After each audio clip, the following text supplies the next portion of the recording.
Прорыв войск РФ в тыл ВСУ, открыть огонь на поражение, первые потери где? Срочная эвакуация президента и европейских лидеров в центре Киева. Путин экстренно прервал совещание, заседания и мероприятия, чрезвычайные меры в столице, вылет спецборта из Москвы, детали визита главы ЦРУ. Зеленский отдал приказ прекратить удары. Условия США выполнено. Москва и Санкт-Петербург вне зоны доступа. Зона поражения, масштабный взрыв и детонация, чрезвычайная ситуация, покрытая мраком. Что взлетело на воздух в Днепропетровской области? Украина медленно проигрывает войну. Внезапное признание уволенного банкового министра обороны. Танки выводят с линии фронта. Беларусь готова отбить атаку. Покушение на сына Нетаньяху. Запад направляет в Киев подкрепление. И громкое обвинение из Анкары. Удар Украины по Турции. Об этом и не только, досмотрите. Друзья, всем привет. Это «Время Прядко». 26 августа на календаре. Давайте начнем. Прорыв войск РФ в тыл ВСУ. ДРГ зашла в город Дружковка. Под ударом оказалась группа из 4 украинских военных. Был открыт огонь на поражение. Об этом сообщила украинский волонтер Кристина Сашко. Дружковка, отмечу, следующий город после Константиновки, в 10 километрах от ее западных границ. Ранее о том, что к городу были попытки прорыва российских военных, заявляла украинская сторона. Больше деталей о потерях волонтер не сообщила, но заявила, что возмущена пассивностью некоторых украинцев и что на Донецком направлении фиксируется продвижение войск РФ. Они уже просто заходят в тыл. Просто зашли в тыл и убили. Безжалостно убили. Они прислали видео. Ребята, которые уже пришли с позиции, снимали все это. Наших ребят, их тела уже без признаков жизни, к сожалению. На это просто без слез не взглянешь. Срочная эвакуация населения из зоны поражения. В Днепропетровской области после масштабного взрыва и детонации в районе города Самар, в частности в Песчанке, власти заявили о экстренных мерах. В сети появляются кадры взрыва, чего именно официально неизвестно. По последним данным, 1 человек погиб, еще 11 получили ранения, 3 частных дома полностью разрушены и 15 повреждены, а людей непосредственно из эпицентра уже эвакуировали. Власти прибыли на место ЧП, детали не раскрывают, но заявляют, что работают на месте, далее цитата, военного преступления. Это и все подробности. Жителей призвали не приближаться к опасной территории и выполнять указания экстренных служб. Рядом также развернутый штаб экстренных служб. Экстренная эвакуация президента в бомбоубежище в центре Киева. Президент Финляндии Александр Стуб, глава Европейского совета Антонио Кошта и премьер Люксембурга Люк Фриден были срочно эвакуированы в убежище, оборудованном в подземном паркинге киевского отеля «Интерконтиненталь». Об этом пишет итальянская и испанская пресса. Тревога застала европейских лидеров прямо во время ужина. По данным La Vanguardia, причиной эвакуации стала информация о возможном запуске баллистических ракет из района российского Таганрога. Воздушные силы также сообщали о реактивных дронах на Киев. Издание пишет: примечательно, но это уже не первый подобный эпизод с высшим руководством ЕС в Киеве. Во время предыдущего визита в украинскую столицу в убежище также приходилось прятаться главе Еврокомиссии Урсуле фон дер Ляйен. Инцидент завершился без каких-либо происшествий примерно через 15 минут. После этого Кошта и сопровождавшая его делегация, в том числе небольшая группа журналистов, в которую входит корреспондент La Vanguardia, смогли покинуть убежище и вернуться наверх. В гараже постояльцы обнаружили все необходимое, от кресел до еды, воды, одеял и чая. Всем этим ежедневно пользуются жители столицы, страны, находящейся в состоянии войны. Путин экстренно прервал совещание, заседания и мероприятия, которые готовили в Кремле более сотни человек. Причина веская. Первый визит в Москву за последние 5 лет главы ЦРУ США. И первые переговоры для самого Джона Рэдклиффа в российской столице. О том, что все мероприятия были сорваны, сообщают представители кремлевского пула. О том, что что-то происходит неладное, стало ясно еще 2 дня назад. Но пару дней назад его перенесли, учитывая, что мои источники подтвердили, что в Москву прилетел именно глава ЦРУ. Теперь мы можем предполагать, ради какой встречи изменили президентский график. Кремль до последнего отрицал любую встречу с представителями США, несмотря на информацию о посадке американского военного самолета в Москве. А уже к вечеру 25 августа посыпалась информация из Вашингтона. До Джона Рэдклиффа в Россию последний раз прилетал его предшественник Уильям Бернс еще в ноябре 2021 года по поручению Байдена, чтобы передать предупреждение о недопустимости планировавшегося полномасштабного вторжения в Украину, напоминает западная пресса. Теперь же Wall Street Journal пишет, что Рэдклифф также мог приехать с предупреждением и предостережением. Речь о мобилизации в России и даже нападении на страны НАТО, цитирую. Визит состоялся в тот момент, когда США пытаются добиться прекращения российского вторжения в Украину и войны с Ираном, хотя причина поездки Рэдклиффа сразу не была ясна. Как ранее сообщала The Wall Street Journal, США получили разведывательные данные, указывающие на то, что Россия находится на ранней стадии подготовки к возможной военной мобилизации, а также разрабатывает планы по проверки решимости НАТО. Визит проходит на фоне растущей международной обеспокоенности по поводу действий Путина. Так о событии пишет The Telegraph. Далее детали также послушайте. Отчеты американской разведки, утечка которых произошла ранее в этом месяце, предупреждали, что Путин может попытаться эскалировать напряженность путем осуществления ограниченного наземного вторжения или нанесения кибератак по всей Восточной Европе в любой момент в период с этой осени по 2029 год. Этот отчет знаменует собой существенный сдвиг в оценках разведки США по сравнению с их прежней позицией, согласно которой Владимир Путин не станет предпринимать нападения, пока Россия остается втянутой в войну в Украине. О том, что глава ЦРУ летит в Москву, Киев знал заранее. Axios уточняет, что США отправили запрос в Украину прекратить удары. Перед поездкой Рэдклиффа США сообщили Украине, что в Москву направляется высокопоставленная делегация и попросили приостановить удары до ее отъезда, согласно источнику, осведомленному о ситуации. О том, что глава ЦРУ Рэдклифф стал своеобразным ПВО для российских регионов, как раньше им был представитель Трампа Кит Келлог для Украины, подтверждает и Financial Times. Зеленский отдал приказ прекратить удары. На прошлой неделе официальные лица администрации Трампа попросили Киев не наносить удары по Москве, Санкт-Петербургу и северным регионам России своими ракетами и дронами большой дальности в понедельник, вторник и среду, когда США направят самолет с высокопоставленным чиновником в российскую столицу, согласно людям, знакомым с этой просьбой. Украина согласилась, сказали они. Украинский канал, связанный с офисом Зеленского, пишет, что Киеву известны отдельные аспекты и вопросы, которые обсуждались в Москве на непубличных переговорах во время нескольких не очень продолжительных разговоров американской стороны с российскими чиновниками. Это была цитата. И далее уточнение. Речь идет о важной операции, подготовка к которой некоторое время велась в режиме тишины. Ее результаты могут иметь существенное значение для дальнейших процессов. Борт главы ЦРУ уже улетел из Внуково и направился в сторону Латвии. Следом из Москвы вылетел и спецборт спецотряда «Россия», который используется для перевозок высших должностных лиц РФ, уточняет «Коммерсант».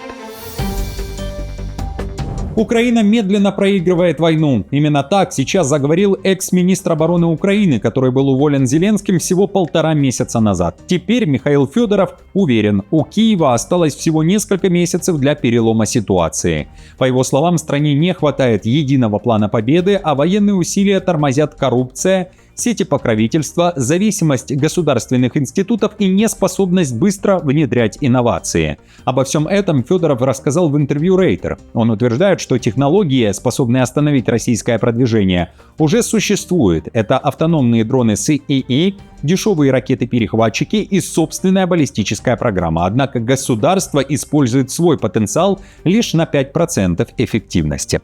Федоров озвучил часть плана. Украина может продолжить удары по российскому топливному сектору и военной логистике и попытаться изолировать Крым. Федоров, кроме всего, снова заговорил о проведении выборов, а также отверг заявление Зеленского о дыре в военном бюджете, заявив, что не знает, откуда взялась цифра в $27 миллиардов. По планированию Минобороны при самом Федоровом дефицит к концу года оценивался примерно в $5 миллиардов. И по словам экс-министра, команда понимала, где найти эти средства. Я думаю, что сейчас наступил переломный момент, который определит нашу будущую траекторию, но все выглядит так, будто мы постепенно, медленно проигрываем. Наша задача, у нас есть все шансы победить Россию. Нанести поражение значит выиграть войну. Эстония может стать следующей целью РФ. В этом уверен Зеленский. Он обратился к НАТО и заявил о катастрофическом сценарии и также намекнул, что единственный способ предотвратить масштабную войну в Европе – принять Украину в альянс. Эти заявления прозвучали во время встречи с лидером Эстонии Аларом Карисом. Пока Украина остается за бортом НАТО, риски российской военной экспансии против других европейских государств стремительно растут, считает Зеленский.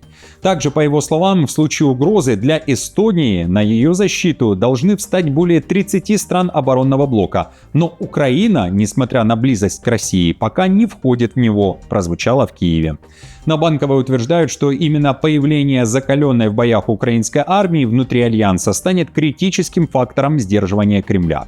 Также в Киеве рассказали о небольшом подкреплении, которое пришло с Запада. Украина получила ракеты, которыми можно сбивать российскую баллистику. Мы получили, не буду говорить от какого из государств, подтверждение нескольких систем ПВО «Кроталь» и ракет к ним. И также мы получили ракеты АИМы. Это для нас очень важные ракеты, которые мы используем, чтобы сбивать ракеты врага. Ну и если честно, также не буду говорить от какой страны, еще немного зашло ракет «Патриот». Сколько, не могу сказать, но немного. Нужно больше. Нужно больше. ЕС отказал Киеву. Российских денег не получит. Брюссель официально снял с повестки ближайших встреч вопрос о передаче Украине замороженных российских активов. Об этом сообщает издание Юрактив. Активы России пока неприкасаемые из-за раскола среди членов Евросоюза.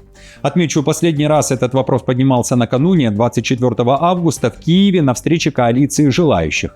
Тогда глава МИД Швеции Стенергард заявил, что выделяемых Европой ресурсов явно недостаточно для покрытия всех потребностей украинской стороны.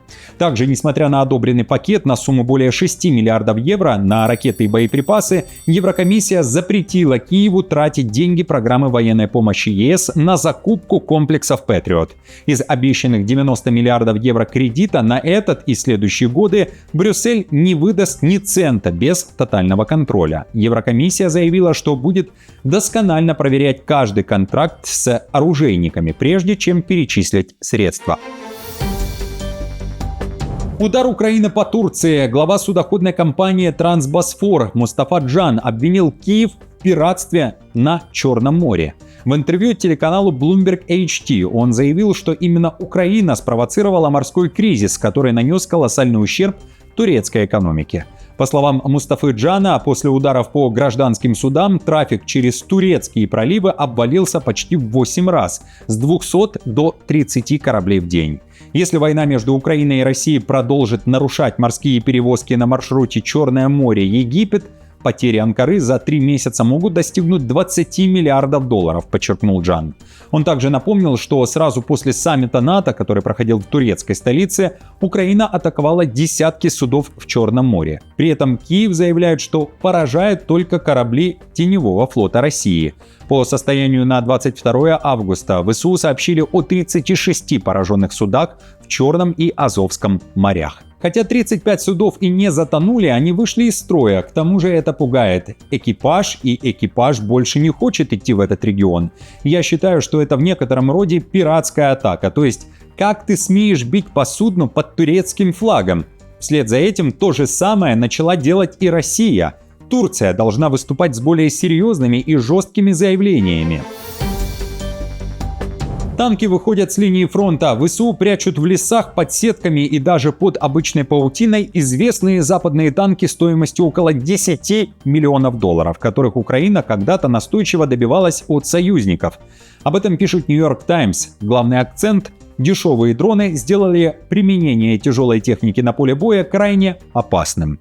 ВСУ признают, что тяжелую бронетехнику практически перестали использовать для штурмов, машины ремонтируют, обслуживают и иногда отправляют на эвакуацию поврежденной техники, фактически превращая дорогостоящие танки в тракторы.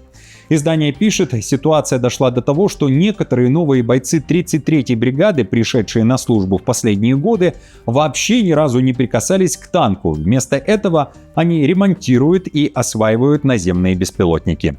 Впрочем, командование окончательно хоронить бронетехнику не спешит. Вернуть танки в полноценный бой сможет только серьезный технологический прорыв, говорится в статье. Некоторые машины ждут ремонта или технического обслуживания, например, замены масла. Другие, включая один танк, уже покрытой паутиной, находятся в резерве на случай боевого применения, хотя приказы отправлять их в бой больше не поступают. Беларусь готова отбить атаку. Минск разворачивает комплексы ПВО и радиолокационные станции. Накануне в Беларуси начались масштабные учения, в которых задействованы военно-воздушные силы и войска ПВО. В Минобороны страны заявляют, что на первом этапе будут учиться прикрывать собственные войска и важные объекты от воздушных ударов противника, а также переброску зенитно-ракетных подразделений на новые позиции. Второй этап маневров пройдет в России, на полигоне в Астраханской области. Там планируется самая активная фаза учений с боевой стрельбой авиации и ракетных расчетов. Как заявляет ведомство Хренина, белорусская армия на практике обкатывает совершенно новые методы ведения боя, заточенные под реалии современной войны. Покушение на семью лидера страны. Нетаньяху утверждает, что Иран пытался убить его сына. Заявление прозвучало в эфире израильского телеканала Channel 14. По словам премьера Израиля, Тегеран выбрал целью одного из его сыновей. При этом подробности покушения глава правительства не привел. Как пишет Бильд, у Нетаньяху двое сыновей и дочь. Его старший сын Яир с 24 года часто и подолгу бывает в Майами. По сообщениям СМИ, его охраняет израильская служба безопасности Шин Бет. Также западная пресса отмечает, признание Нетаньяху прозвучало в момент острых споров о безопасности. Спецслужбы отказываются выставлять охрану главному политическому сопернику Биби, экс-главе Генштаба Гади Айзенкоту, который перед выборами в Кнессет, согласно опросам, идет практически вровень с Нетаньяху. Глава государства потребовал взять его под круглосуточную защиту и предупредил, без нее Иран может попытаться добиться своей цели. После интервью журналист Амит Сигаль написал, что информация о предполагаемом покушении известна уже несколько месяцев, однако ранее находилась под запретом на публикацию.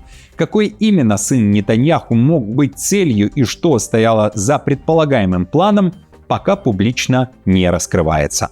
Друзья, спасибо большое за поддержку. Как всегда напомню, поставьте, пожалуйста, лайк. Если не сложно, подпишитесь на канал и смотрите другие выпуски, которые уже опубликованы на нашем канале «Время Прядко». До встречи!